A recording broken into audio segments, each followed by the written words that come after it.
दोस्तों, दिल्ली में गाड़ियां सस्ती मिलती है। बिल्कुल सही बात है। अगर आपके स्टेट में फॉर एग्जांपल अगर राजस्थान में कोई भी गाड़ी 1.5 लाख की है और अगर दिल्ली में जाके देखेंगे तो वो गाड़ी आपको 70-80 हजार में आराम से मिल जाएगी। वहां पर सस्ती मिलती है गाड़ियां, क्योंकि वहां पर 10 साल और 15 साल वैलिड है। 10 साल डीजल की गाड़ी और 15 साल पेट्रोल की गाड़ी। इससे ऊपर वहां पे गाड़ियां बिल्कुल रोडों पे नहीं चल सकती, तो वो वहां पे सेल हो जाती है, तो सस्ती रेट में मिलती है। तो कई मेरे भाई अब ये पूछते हैं कि दिल्ली में गाड़ियां सस्ती मिलती है, ये बहुत बढ़िया बात है, पर वहां से अपने स्टेट में गाड़ी लेने का, खरीदने का क्या प्रोसेस है, क्या क्या डॉक्यूमेंट्स लगेंगे, कितना टैक्स लगेगा, तो उसके बारे में मैं पूरी स्टडी करके आपको पूरी नॉलेज दूंगा। वीडियो बिल्कुल मत छोड़ना, A to Z शुरुआत से लेके और लास्ट तक 8 पॉइंट मैंने बनाए हैं। इन सबको अच्छी से सुन लीजिए, अच्छे से नोट कर लीजिए। उसके बाद बेफिक्र होके आप दिल्ली से गाड़ी ले सकते हैं, कोई दिक्कत नहीं आएगी, कोई आपके साथ फ्रॉड करने वाला नहीं है। दोस्तों, अगर आप दिल्ली से कोई भी गाड़ी ले रहे हैं तो आपको क्या क्या डॉक्यूमेंट्स चाहिए, ये इसमें मैं पूरे लिख रखा हूं दोस्तों।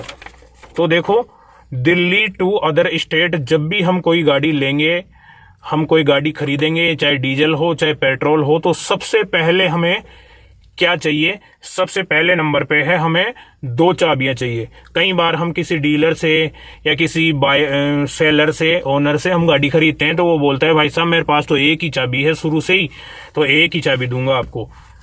ऐसा बिल्कुल नहीं, आपको 2 चाबी लेना है। अब आप बोलोगे यार चाबियों का क्या इश्यू है, चाबी से क्या मतलब है, आप कैसा पॉइंट बता रहे हो? तो दोस्तों, जब भी हम इंश्योरेंस का क्लेम उठाते हैं ना, तो इंश्योरेंस वाले अड़ंगा फंसा देते हैं कि इसकी दूसरी चाबी कहाँ है, दूसरी चाबी लाओ तब आपका इंश्योरेंस क्लेम उठेगा। और अगर आप बोलते हो कि दूसरी चाबी तो मेरे पास थी नहीं, तो आपने FIR क्यों नहीं करवाई जब आपको दूसरी चाबी नहीं मिली? दूसरी चाबी के बिना आपका कोई इंश्योरेंस क्लेम नहीं होगा। इसलिए आपको सबसे पहले तो 2 चाबी लेनी है। ये बेसिक सा पॉइंट है लेकिन बहुत इंपॉर्टेंट है। 2 चाबी लोगे, उसके बाद सेकंड नंबर पे आपको डॉक्यूमेंट्स लेने हैं। डॉक्यूमेंट्स में देखो क्या क्या चाहिए होगा आपको। एक तो RC चाहिए ओरिजिनल, फिर इंश्योरेंस चाहिए। इंश्योरेंस की कॉपी भी आजकल ऑनलाइन चलने लग गया, तो कॉपी भी ले सकते हैं, कोई दिक्कत नहीं है। उसके बाद पोल्यूशन चाहिए, पोल्यूशन सर्टिफिकेट, जो पुरानी गाड़ी का कम से कम 3 महीने तक वैलिड होता है, तो वो पोल्यूशन चाहिए आपको। फिर ID चाहिए सेलर की, जो बेच रहा है उसकी ID चाहिए, जिसमें आधार कार्ड होना चाहिए और पैन कार्ड भी होना चाहिए, दोनों की फोटोकॉपी। ये चीजें होनी चाहिए, ये कागज आप ले लोगे। उसके बाद आप फिर क्या करना है, फिर सेल लेटर कौन कौन से चाहिए? देखो, सेल लेटर आपको चाहिए एक तो 29 नंबर फॉर्म और एक 30 नंबर फॉर्म। ये 2 फॉर्म आप जो सेलर है उसके सिग्नेचर करवा के अपने पास ले लोगे। और एक फॉर्म 28 नंबर वो डीलर ले लेगा, मतलब वो 28 नंबर जो बेचने वाला है वो लेगा और 29 और 30 नंबर जो खरीदने वाला है वो लेगा। अब आप पूछोगे कि 28 नंबर वो लेगा तो क्या करेगा, उसका क्या काम आएगा?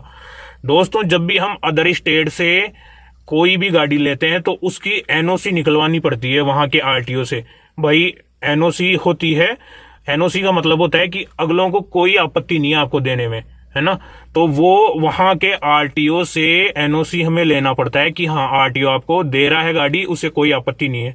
तो NOC के लिए अप्लाई करेगा, वो 28 नंबर फॉर्म लगाएगा, आपकी ID लगाएगा और वहां पे RTO में जमा करवाएगा। फिर 8-10 दिन में वहां से NOC निकल के आपके पास आएगी, या कई बार हैंड टू हैंड भी आ जाएगी, तो वो NOC भी आपको मिलेगी, है ना। अब देखो कौन कौन से डॉक्यूमेंट्स हो गए आपके पास। 29 फॉर्म, 30 फॉर्म, NOC हो गई, और RC, इंश्योरेंस, पोल्यूशन, और जो बेचने वाला है उसके आधार और पैन, ये सब हो गए।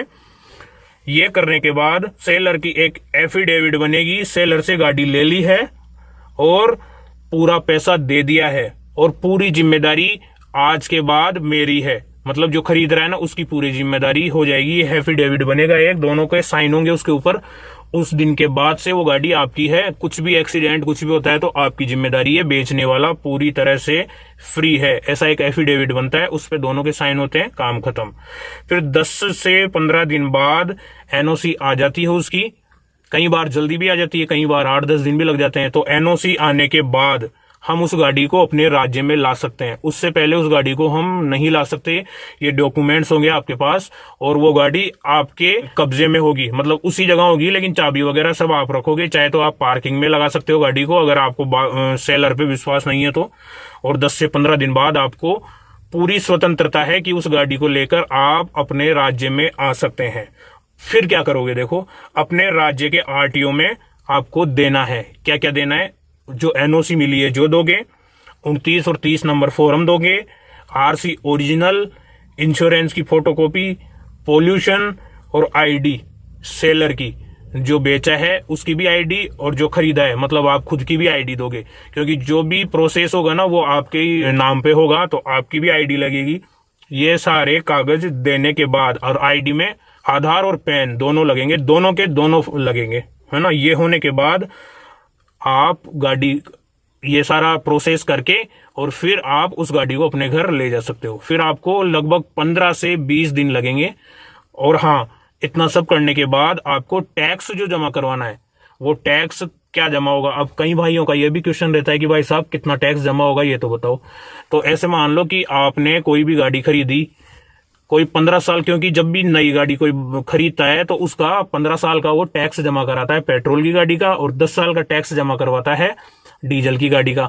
तो मान लो अगले आदमी ने उसका 15 साल का टैक्स जमा करवा दिया और आप उस गाड़ी को 10 साल बाद खरीद लिए, तो बचे कितने? 5 साल। तो 5 साल का जो टैक्स है ना वो आपको जमा करवाना होगा। ये प्रोसेस है। और उसके बाद वो टैक्स जितना भी बचा हुआ होगा, मान लो 1.5 लाख रुपए उसने नई गाड़ी 5 लाख की खरीदी थी, उस टाइम पे 1.5 लाख जमा करवाए थे और आपने 10 साल बाद ले लिए, तो आपको बचे हुए 50,000 जमा करवाने होंगे। ये प्रोसेस होता है, इसका इतना टैक्स लगता है। ये सब करने के बाद 10 से 15 दिन में आपकी गाड़ी की जो आरसी है वो बदलकर और राजस्थान नंबर या आपका जो भी स्टेट है उस नंबर की बनकर आ जाएगी आपके घर, और उस गाड़ी के नंबर भी बदल जाएंगे। तो ये पूरा प्रोसेस है A to Z, 2 चाबियों से लेके और घर पर गाड़ी आने तक सारा प्रोसेस मैंने आपको बताया है। उम्मीद है वीडियो आपको अच्छा लगा होगा। दिल्ली से गाड़ी खरीदने का पूरा प्रोसेस आपको बता दिया है दोस्तों। तो अपने दोस्तों में भी शेयर करना और वीडियो को लाइक भी जरूर ठोकना, चैनल को सब्सक्राइब करना अंकेश शर्मा व्लॉग को इसी तरह के वीडियोस देखने के लिए।